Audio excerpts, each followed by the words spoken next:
Love is the most beautiful and powerful feeling bestowed upon humans. But sometimes the strength of this feeling can be so overwhelming that a person is unable to cope with it. A broken heart can push one to commit horrific, bloody acts that will forever remain on the pages of criminal chronicles. Andrew Sanders' parents divorced when he was just a little boy. From that time on, he lived with his mother and sister. Their family was close-knit and full of love and understanding.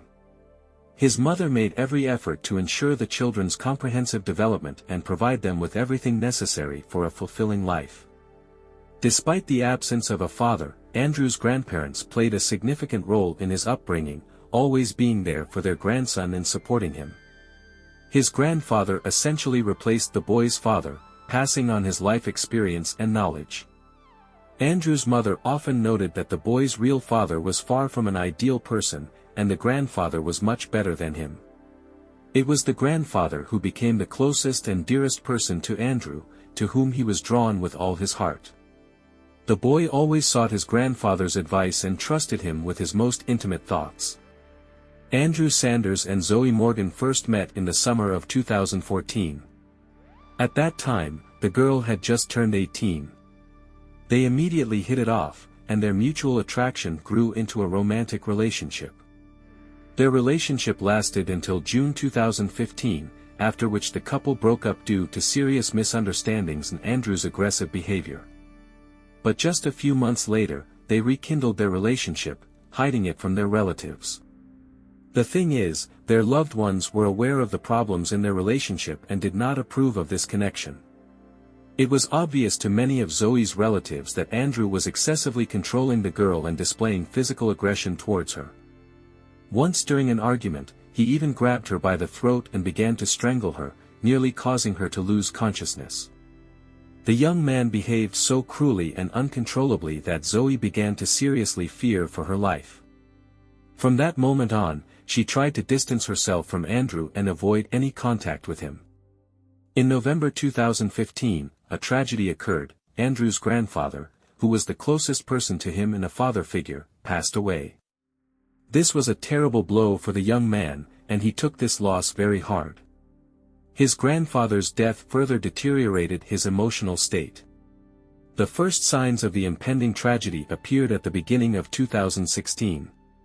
During this period, Andrew was working as a hotel administrator and studying at college simultaneously. But after his grandfather's death, he lost all motivation for studying, started skipping classes, and falling behind in the curriculum. Eventually, he dropped out of college altogether, never obtaining an accounting degree.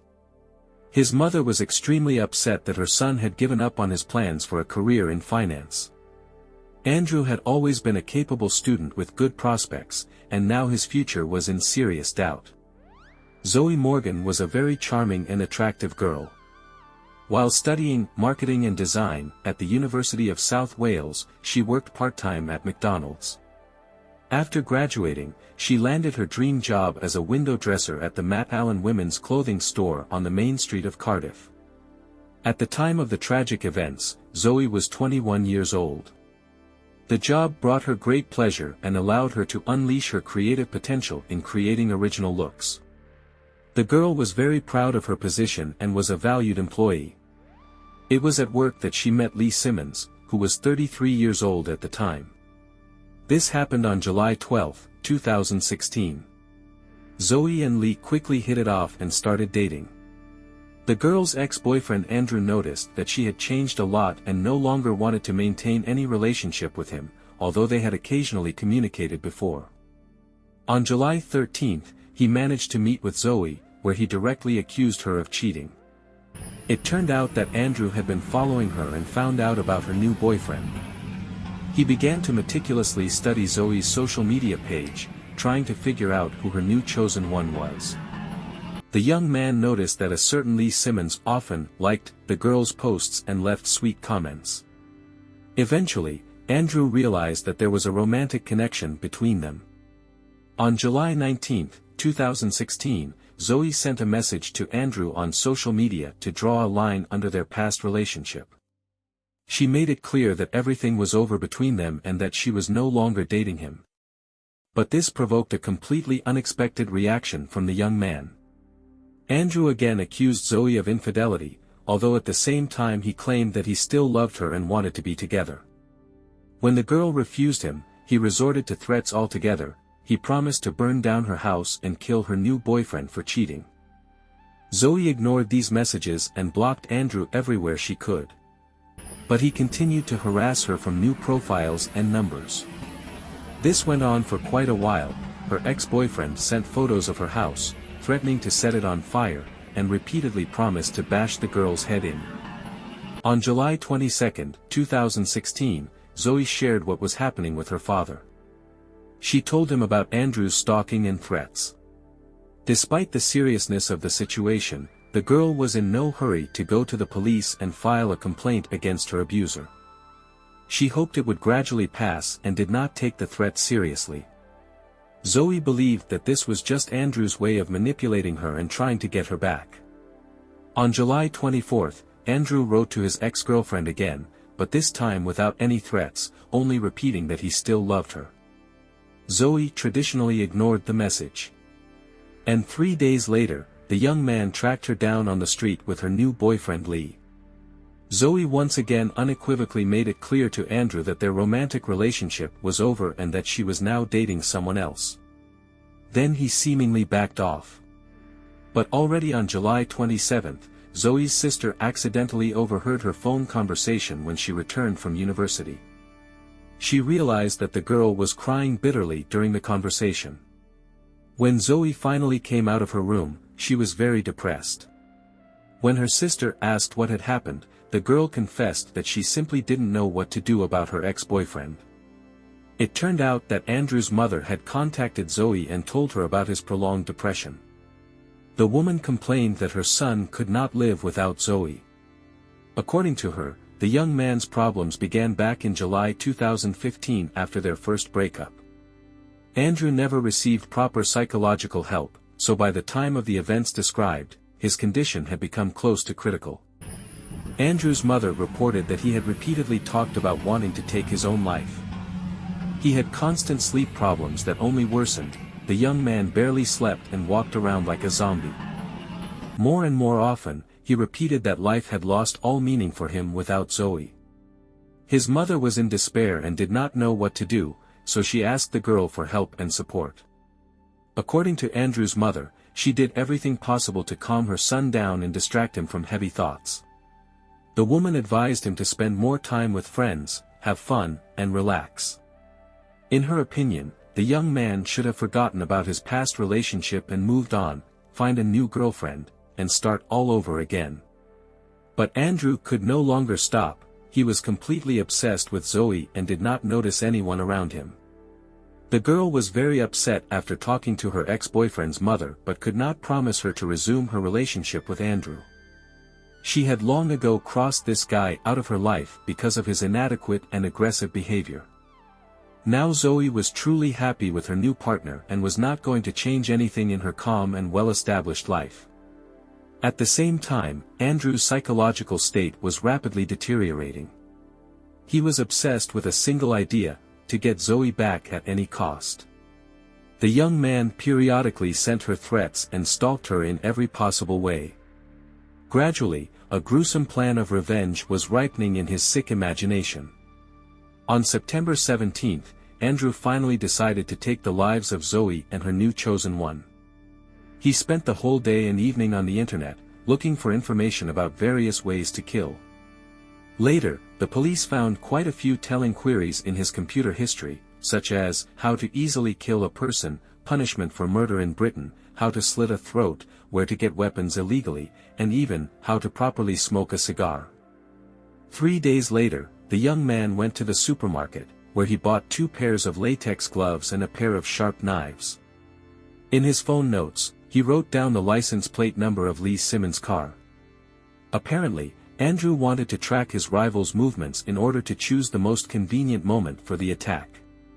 On September 21, the young man continued his internet searches, focusing on articles about slitting throats and car explosions. In addition, using the car number, he tried to find out the address and other information about his ex-girlfriend's new boyfriend. It seems that during this period, Andrew was carefully planning the perfect murder that would leave the victims no chance of salvation and himself no chance of being exposed. The next day, the perpetrator did not abandon his gruesome research. Now he was interested in how to blow up a car. Then he returned to the topic of slitting throats. At the same time, Andrew watched numerous videos with scenes of brutal violence, including from movies and TV productions. The suspicious young man was noticed on September 25. He was circling near the Matt Allen store where Zoe worked, approximately from 3 to 5 p.m. Later, the perpetrator was identified on CCTV footage from neighboring stores and establishments. All this time, Andrew did not let his ex-girlfriend's and her new partner's social media pages out of his sight. At the same time, he was looking for the location of gun shops in Cardiff. Fortunately, during that period, Zoe was out of town, she had gone on vacation. So the attack did not occur. However, already on September 26, the girl returned to Cardiff, which was immediately noted in her stalker's phone. That's when Andrew decided to accelerate the course of events. Later, when analyzing the geolocation and movements of his mobile phone, investigators established that the young man again spent a long time near the store where Zoe worked. On the same day, he purchased an air rifle and 500 rounds of ammunition for it. On the morning of September 27, Andrew continued his search for violent videos on the internet, especially with real scenes of domestic violence. Apparently, in this way, he was trying to muster up the determination and wind himself up before dealing with his ex-girlfriend. The young man was also interested in materials on how to avoid imprisonment after committing a crime. During this period, Andrew wrote several letters, which investigators later classified as suicide notes. They were addressed to his closest people, his mother, sister, grandmother, and uncle. In each message, the young man wrote that he had been fighting his problems but had lost, and that was why he was going to commit a terrible crime. Andrew asked his relatives for forgiveness for what he was about to do. On the morning of September 28, 2016, around 6 a.m., Andrew left the house and headed towards Queen Street, to the Matt Allen store. At about the same time, Zoe and Lee arrived there. They were about to start their workday. Soon the couple went out into the street and slowly walked towards the girl's workplace. At that moment, Andrew noticed them and rushed towards them. Without any warning, he took a 20-centimeter knife out of his bag and attacked his opponent. The first blow hit Lee in the back. The young man immediately fell to the ground. This was followed by a whole series of blows to the chest. Zoe rushed to help her beloved and tried to pull the attacker away, but Andrew seemed to have completely lost control of himself. He was screaming furiously and stabbing the victim over and over again.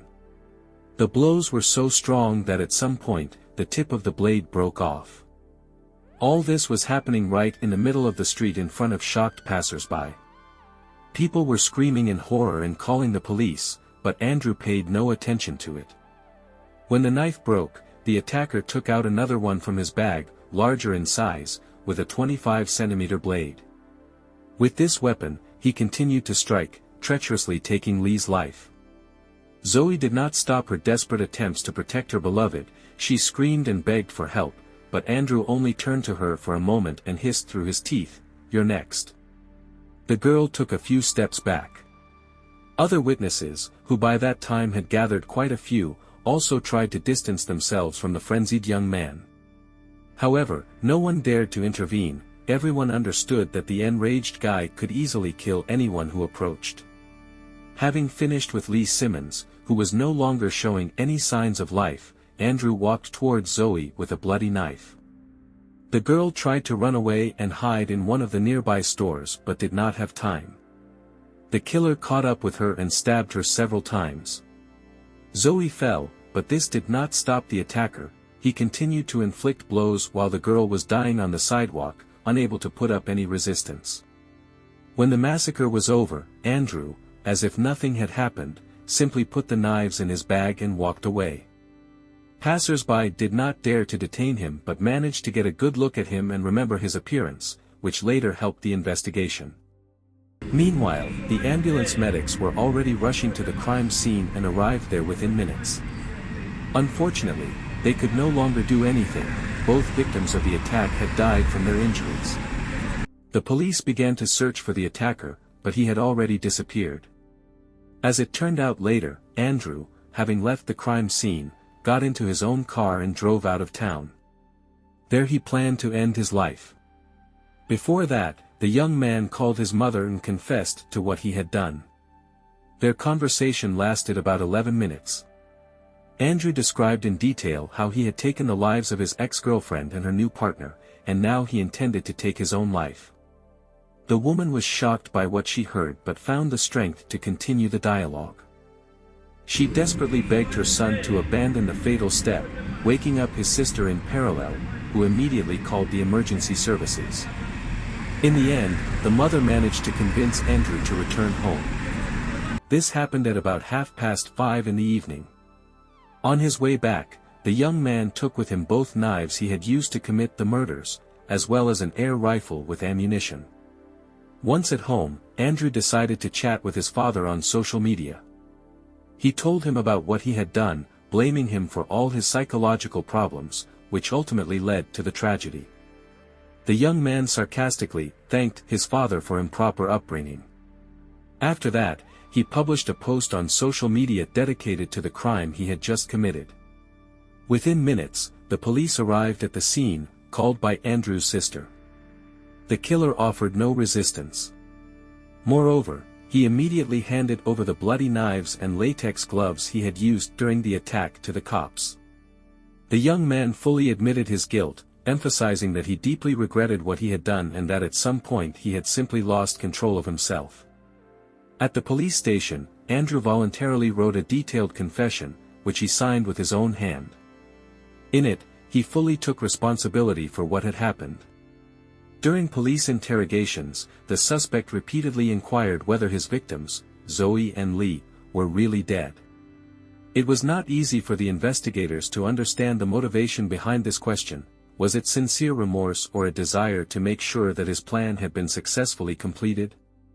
On the day of remembrance for the deceased couple, who had died so young, friends, colleagues, and concerned citizens brought flowers to the scene of the tragedy. The entire city of Cardiff was stunned by the brutal massacre that had taken place in broad daylight in a busy place. The stores on the street where the murder occurred did not open that day, out of respect for the deceased and in support of the investigation. In an interview with journalists, Zoe's grief-stricken parents called Andrew Sanders the embodiment of evil. Forensic experts, who later analyzed the victim's injuries, found that 33-year-old Lee Simmons died from deep penetrating wounds to the chest. On his body, they counted 8 stab wounds, 3 of which were inflicted with particular fury and pierced the chest cavity through and through. The nature of the injuries indicated that the attacker made every effort to reach the vital organs, tearing the flesh apart. Several more blows fell on the shoulder, back, and face. 21-year-old Zoe Morgan died from very similar injuries. On her back, particularly in the upper part, as well as on her face, numerous cut wounds were found. The base of the girl's neck had traces of 8 penetrating wounds, which also affected the shoulders. 3 blows were inflicted in the lower back area. Experts suggested that Zoe tried to instinctively defend herself from one of the lunges, as a result of which the attacker cut her right thumb, shoulder, and face. A particularly deep wound was found in the occipital region. In it, a fragment of the knife blade was found, which broke off from the furious force of the blow. In total, 14 wounds were counted on the body of the deceased man, and the girl had as many as 32. Most of Zoe's wounds were inflicted with particular cruelty. Obviously, the killer focused all his anger on her.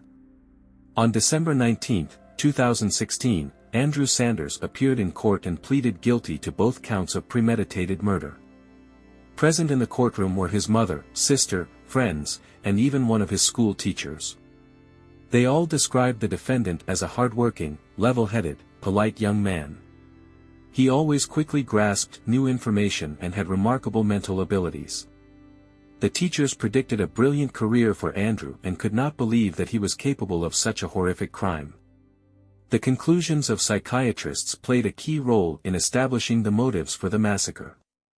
A group of specialists communicated with the criminal for a long time to understand the nature of his spontaneous aggression. They concluded that Sanders officially suffered from moderate depression. Occasionally, he had suicidal thoughts, but they allegedly could not be the reason for such a bloodthirsty act. The young man explained his condition by a whole series of recent shocks: the death of his grandfather, the final breakup with Zoe, the death of his dog, failed exams in college, and problems at work. On February 20, 2017, during the court hearing, the suicide notes that Andrew had addressed to his relatives were made public. Psychiatrists noted that at the time of the crime, the defendant was in a state of deep depression. This was also evidenced by the content of the letters. At the same time, Sanders was not found to have any serious mental illnesses or disorders. Although the defense tried to link the crime to Andrew's personal problems, it was not possible to prove their direct impact on the defendant's actions. According to the expert examination, at the time of the murder, the young man was completely sane. After that, Sanders himself continued to insist that he had serious problems with social adaptation, which made him unstable and dangerous to himself and society. Eventually, the court found Andrew Sanders guilty of the premeditated murder of 2 people, for which the criminal faced 30 years in prison. There were aggravating circumstances against him, such as careful planning and preparation of the attack, as well as the deliberate infliction of special suffering on the victims before their death. A mitigating factor could have been the defendant's sincere remorse and admission of guilt, but given the evidence gathered, Andrew was sentenced to life imprisonment with the right to parole no earlier than after 26 years. But the killer did not accept such a verdict. Already in 2018, his lawyer filed an appeal. The defense argued that during the investigation, numerous procedural violations were committed, and Sanders himself was insane at the time of the crime and the trial. However, the Court of Appeal rejected these arguments, since the conclusions of the forensic psychiatric examination were unambiguous. Andrew was found sane and must bear full responsibility for his actions. I look forward to hearing your thoughts in the comments. Don't forget to subscribe to the channel and hit the like button. Until next time, friends.